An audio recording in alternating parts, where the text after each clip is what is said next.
Hello, my name's Tim, and we're giving testimonies tonight. I had no intentions of doing this. I walked into this class. I was led here in this class. And that's kind of what God does to your life. I came to Grace Christian Church on September 2nd, 2007. Why? Well, that's what's interesting. I was raised Catholic, Catholic school for 8 years, youngest of 8 children. I learned all the wrong things to do. I could sin all week and go to church on Sundays, and I was forgiven. I mean, that was my understanding.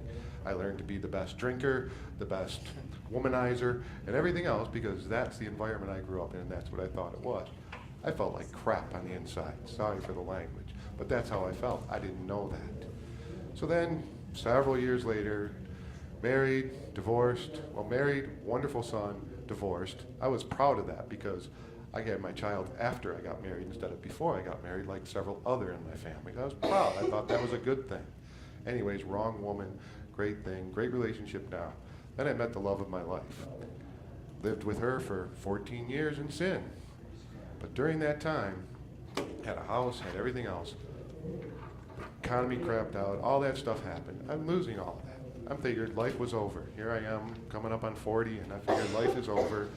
I look back at my life and look at all the things I did. I was like, I lived a good life. I lived a life a 90-year-old would be proud of. I thought that was great. I was ready to just go down to Florida, live in a trailer, and drink beer on the weekends and just wait till my time passed. That's where I was at. But I was watching Joel Osteen every Sunday. And that was my church, and I felt comforted by that.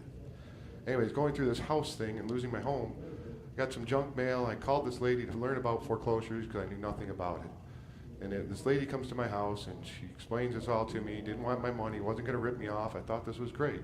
And she casually asked, what church do I go to? I so proudly said, I go to Joel Osteen. I sit right here at my kitchen table, and I watch it every Sunday morning. I go to church. And I did. And Joel Osteen's message was good. But then she goes, oh, you'd like our church. We just moved. We just opened up this big building in 14 Mile in Van Dyke. And in my heart and in my mind, I'm like, yeah, right, I ain't going to one of those mega churches. That stuff's crazy. But I smiled and I thanked her very much, and that was great. That was like a Tuesday. That Sunday morning came. There was this pull, like on my shirt, and it felt physical. I said, Cindy, we're going to that church. I don't know where it's at. It's in Sterling Heights somewhere. We're going to that church. That was September 2nd, 2007.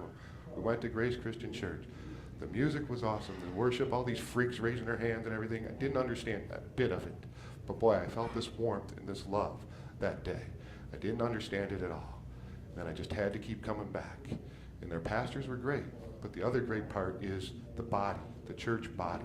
The church is the people. It's not just the pastor and all the people around us that taught us the things that we did. And then we learned the Bible. We learned what's going on in the Bible. I'm still learning. I'm not perfect. I'm still making mistakes.